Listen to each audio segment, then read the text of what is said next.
Financial Survival Network, helping you to survive and thrive in the new economy. Get our complimentary newsletter at financialsurvivalnetwork.com. This is the Financial Survival Network.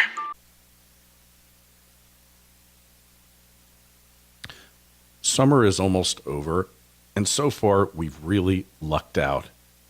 No hurricanes. And living in Florida here, I'm extremely grateful, but that could change tomorrow. And look, we're about to celebrate the 1-year anniversary of Superstorm Hurricane Sandy. Do you remember that one? Not very many people in the Mid-Atlantic or the New York area region were prepared for it. But if you had PrepareWise emergency preparedness food, you were ready. If you'd prepared with PrepareWise water and the basics, some currency and a means of self-defense, you weren't caught off guard. And if you weren't prepared then, please learn from it and get prepared now with PrepareWise emergency preparedness food. It always pays to prepare. Go to preparewise.com, use the code Lutz. You'll get great savings. Depending on the size of your order, you're going to get a whole lot more. Be prepared. Don't be caught waiting for the government to come and save you. Preparewise.com. Use the code Lutz, L-U-T-Z. Be prepared. You are listening to the Financial Survival Network.com. I'm Kerry Lutz on 1230 WBZT. With us now, John Rubino. You know him well of dollarcollapse.com. And got a lot to cover today, talking about gold, J.P. Morgan. They're perpetually in the penalty box. And are we looking at the death of political parties, or at least the Republican and Democratic parties in the United States? John, welcome back. Hey, Kerry. Great to be back. Hey, so God, you're looking at gold and silver, and now that means China and India as well, as much as the Indian government is trying to bar purchases of gold. Now you got a classic shift in preferences. Now the Indians are just buying up more silver. Yeah, India imported so much gold in the past couple of years that it threw their trade balance out of whack and scared the government so much that they basically have banned the importation of gold on a scale that they used to do it. And so, like you said, the Indians, first of all, they're still smuggling a lot of gold in the country. So there's a lot coming in. And second of all, they're just switching to silver. So they have a tradition of giving gold and silver jewelry at weddings and other major occasions. And the people who get that jewelry save it as money. It's the way we treat gold coins and gold bars here. They treat gold jewelry as a form of savings. So in effect, what they've been doing is building up huge amounts of precious metal savings. You know, the Indian gold reserves have grown hugely in the last few decades, and that's a really good thing for India. That means they're getting richer in real terms. But the government doesn't see it that way because they see their trade balance getting thrown out of whack, which affects their ability to manage the foreign exchange value of their currency, et cetera, et cetera. And so they've put the brakes on gold imports. Which means the focus has now shifted to China, which is importing huge amounts of gold. You know, they imported quite a bit in 2012, and they've blown through that record in 2013. They're on course to accumulate not far from 2,000 ounces of gold in this year. And to put that in perspective, Germany's entire gold reserves are just 3,000 and change tons. And so if China brings in 2,000 tons in 1 year, that means they're becoming a powerhouse in terms of gold reserves, and that gives them huge flexibility. And you know, if nothing else, it means they've invested in an asset that's probably going to go up in value in the future. And at the other end of the spectrum of possibilities, they now have the ability to back their currency with gold and create a new world reserve currency. So it gives them a lot of options, and it gives them a lot of stability vis-a-vis the West. You know, they're doing the right thing, and we, by selling our gold to China, are doing the wrong thing. So the power balance is changing dramatically out there. Oh yeah, that's for sure. And They're going to be the largest holder of gold in the world shortly. They're also producing 300-400 tons a year from their own mines, which never sees the market. It just goes right into the ground there. And then Russia as well is also hoarding gold. And I got to believe that a lot of the world's central banks, even in the West, are now purchasing gold. I think the race is on. It wouldn't surprise me even if the Federal Reserve is buying gold on the sly. There was that rumor a number of years ago, I don't know if you heard it, that all those cash for gold places were selling the scrap to the Federal Reserve. If it's true or not, I don't know. It's a rumor. There's no facts to back it, and I don't like rumors, and I don't like to pass them on. But, these people aren't stupid. The Federal Reserve, they know what's going on, and if they felt the need to acquire gold, they would go ahead and do it. And the other thing is that even if the U.S. isn't acquiring gold, the oil production, because you always have to keep track of the gold to oil ratio, because let's face it, oil in a world where the reserve currency becomes backed by gold will be traded effectively in gold. As the U.S. Oil production ramps up, it will become a net exporter, and oil will be paid for in gold. So, maybe these oil companies are not so stupid after all. Yeah. The gold market is really multifaceted right now, and all of it kind of points in the same direction, which is a huge shift of that financial resource from west to east. And right now, India, China, and Russia between them are buying up more gold than is being produced by the world's mines. Just those three countries are taking all the gold off the market that's coming onto the market from mines, which raises the question of where's the excess coming from? For everybody else who is buying gold out there, where are they getting the gold? And one answer is that the big banks have basically looted the gold ETFs, GLD in particular. They've sucked a lot of gold out of the vaults of that exchange traded fund, and they've sent a lot of that to China. And the other answer is that the West central banks, many of them, the Bank of England in particular, looks like it is selling a lot of its gold directly to China. And so these are trends that, because there's a finite amount of gold in the West, these are trends that can't continue. And so then the question becomes, what happens when the West runs out of available gold? And I think we'll see a huge disruption in the market at that point. All of a sudden, it's going to dawn on people that there really isn't much available gold out there. And the people with capital who've been thinking about converting their paper currency into gold are going to have to do so at any price that prevails at the time. And we're going to see premiums soar and gold go through the roof. And all of a sudden, it really won't be available at what we used to consider a reasonable price. So that day is coming, apparently, if these imbalances keep growing.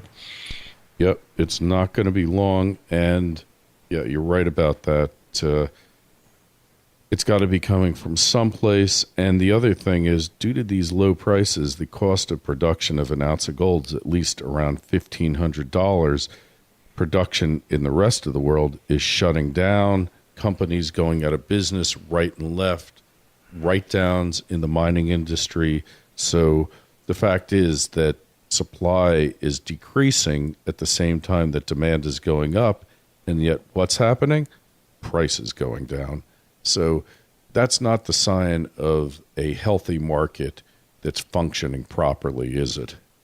No, it's the sign of a manipulated market. The big Western central banks led by the Fed and are working through bullion banks, which are JP Morgan Chase, Goldman Sachs, et cetera, to every once in a while just come into the futures market and smack down the price of gold.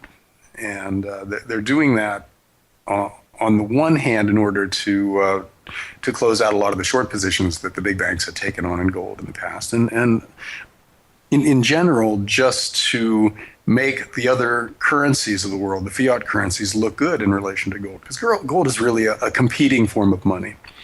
And when it goes up, that's exactly the same thing as saying the dollar is going down, because they are really reciprocals of each other.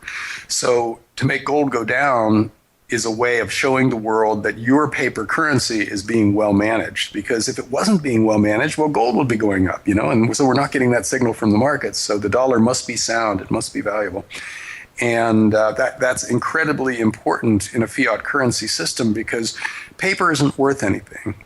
So it exists, it's valued in the marketplace based on our belief in its continued usefulness as a medium of exchange and a store of value. And so you shake that belief, and paper currency can go to its intrinsic value, which is zero, in no time at all. So governments have to maintain the perception that their currencies are well managed. And one way they do that is by forcing the price of gold down in the futures market every once in a while.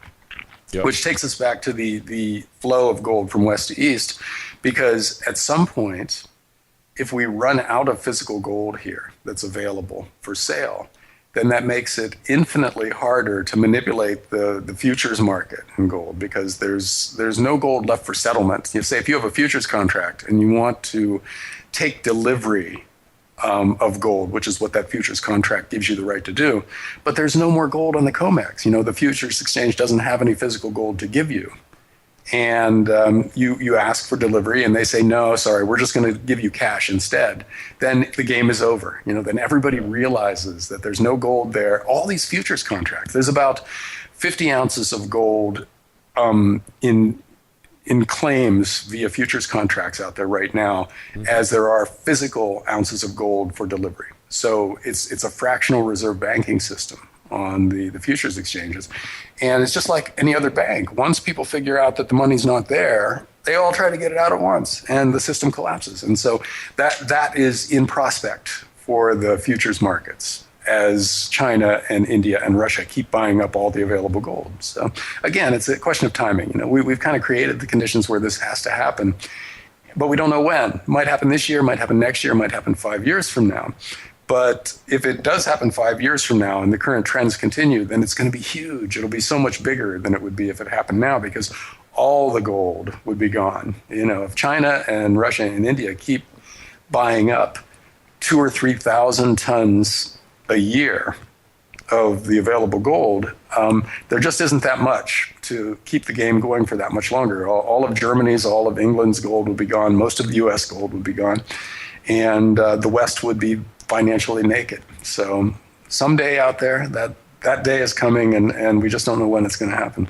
And John, that under a classical gold standard, it could never happen that a country ran out of gold, because as it saw its gold reserves diminishing, then the currency, whatever, would go down in value, and it wouldn't allow itself to have its gold reserves depleted. But because of this crazy, insane system that we have now, it's allowed to happen. So, it's yet another instance where the fiat system is just failing the national interests. And unfortunately, we're going to have to sink to the bottom before any meaningful reform is going to be allowed to take place. Yeah. In a fiat currency system, it's all make-believe. And these guys are so wedded to the idea that they should be able to intervene and manage a modern economy, and should be able to borrow as much as they want to achieve all of their goals, and then finance the interests with newly created currency. That's an inherently, patently absurd system. Exactly. That can't continue. And we're at the point now where it's starting to dawn on at least a few people that it's absurd and it won't continue. Yeah. And the guys in charge, I go back and forth between thinking that they are just insanely clueless and thinking that they actually have a plan, and that there's an endpoint in this plan that we're not going to like when we find out what it is. And I don't know. I think you're right. Yeah. And I don't know which it is, and I don't know which is more scary. But it can only be one of those two things, right? Because clearly this system isn't based on anything rational and anything real. I think you're right. Yeah. I think you're right. And up next, we're going to talk about J.P. Morgan's fine and the dissolution of the political parties on the financialsurvivalnetwork.com, 1230 WBZT.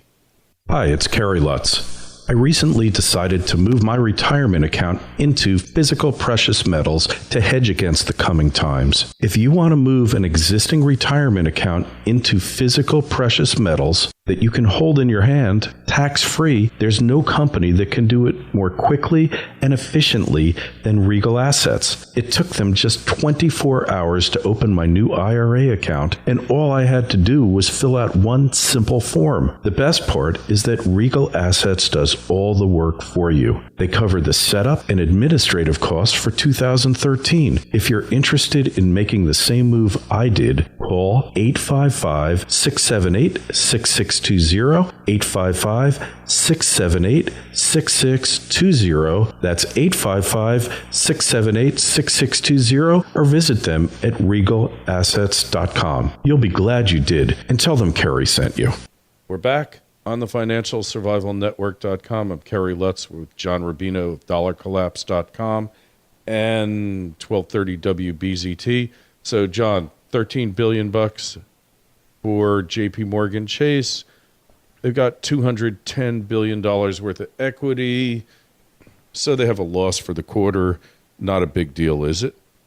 It's a speeding ticket. You know, the way it's set up now, these guys are actively engaging in criminal activities, the big banks. You know, they launder money for drug cartels, and they That's just good business. That's business, as Tony Soprano would say. That's just business. Well, the way it works out, it is good business for them, because every once in a while it'll come to light, and then their pet regulators have to show up and have to pretend to slap their hand.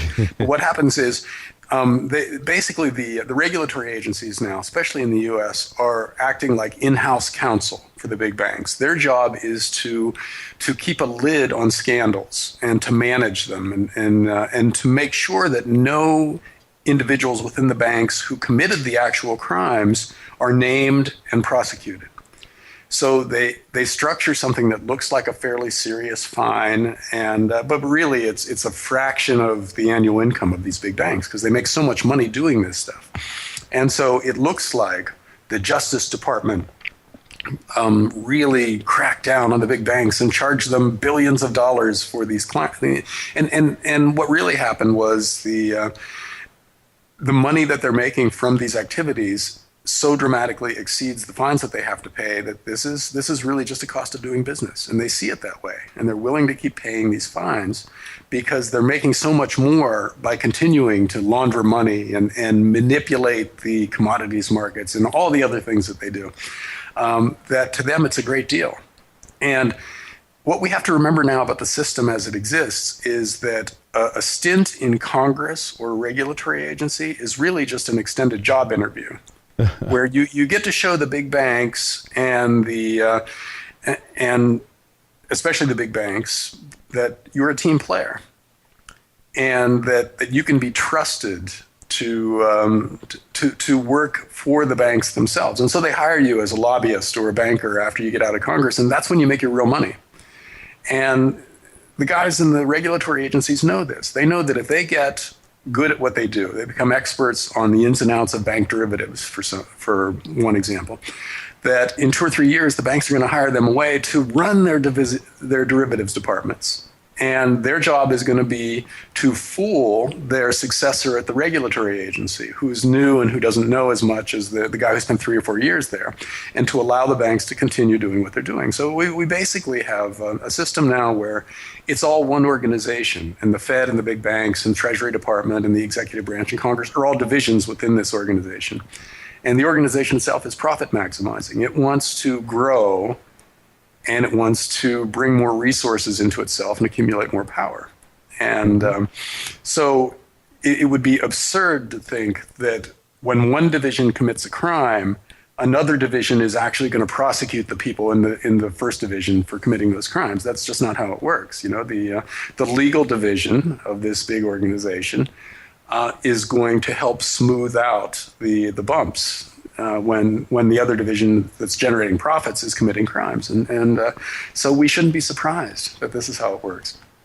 Yeah, you almost sound cynical there, John. Yeah.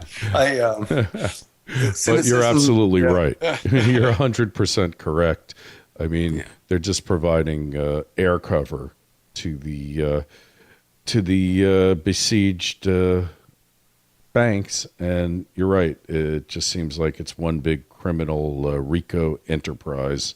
And speaking of RICO enterprises, then we get to the demise of the political parties, because my feeling is, and you wrote an article, the Republican Party, which was kind of created just to get rid of slavery, and then it kind of just kept on going, and it was kind of mission creep.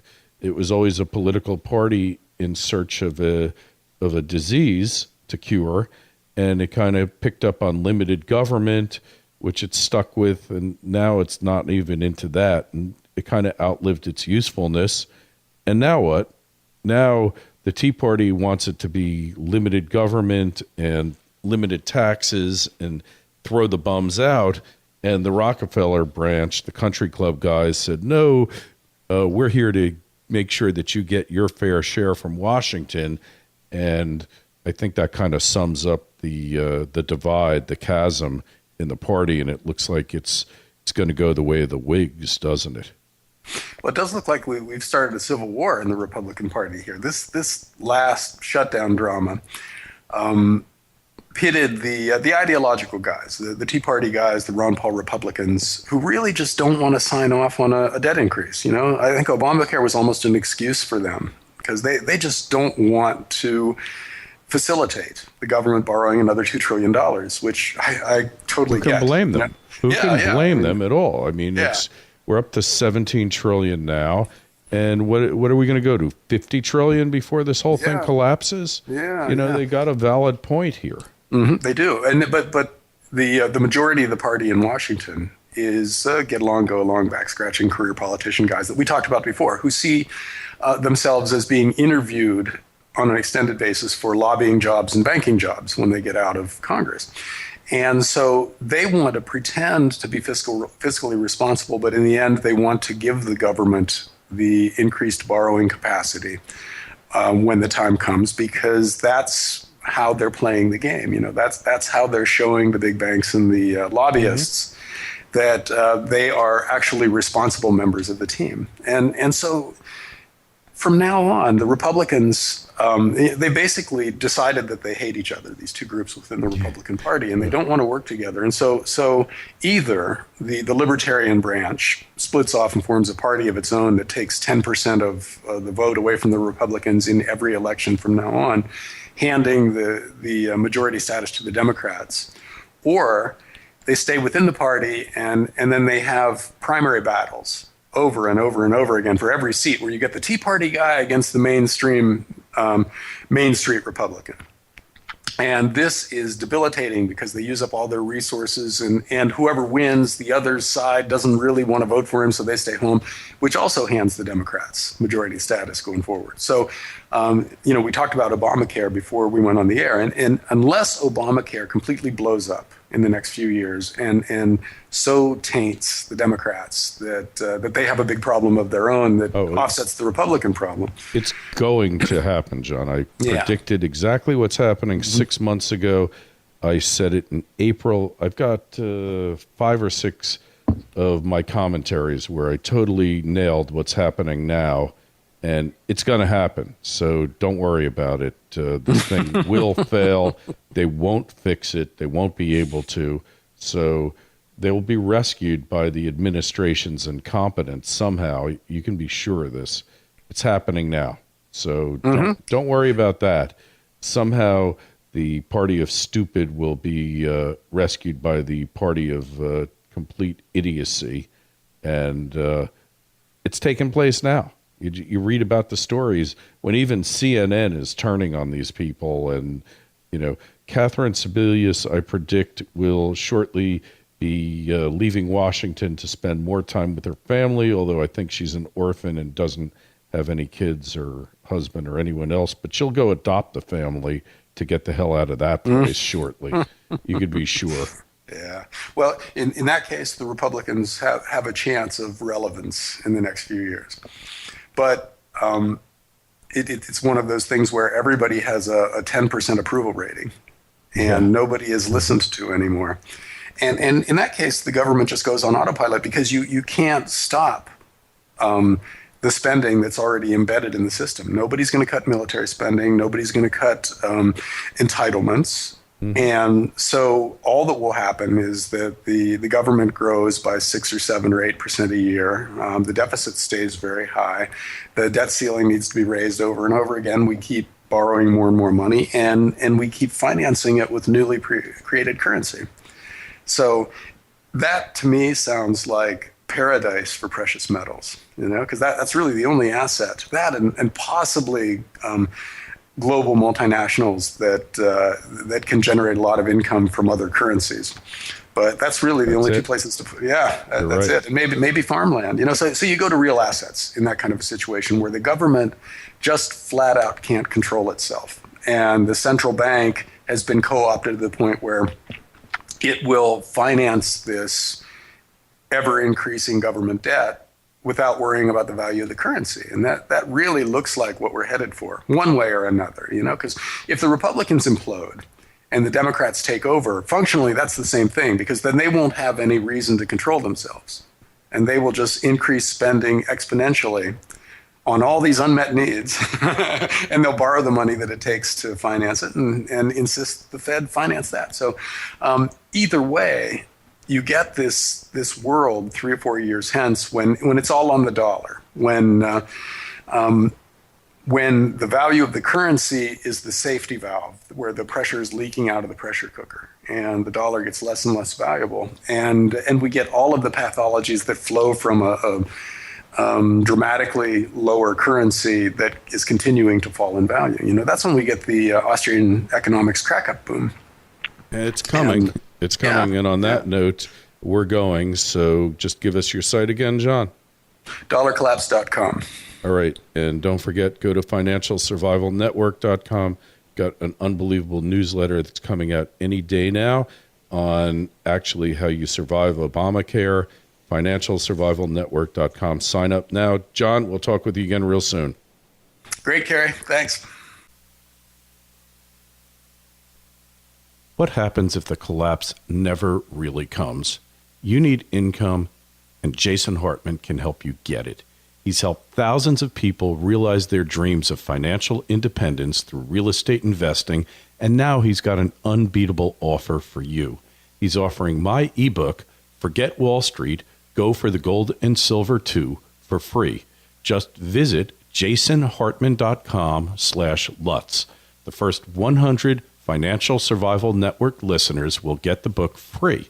Remember, you can't afford to put all your eggs in one basket. Real estate should be part of a balanced investment portfolio along with gold and silver. Just go to jasonhartman.com/Lutz and sign up today.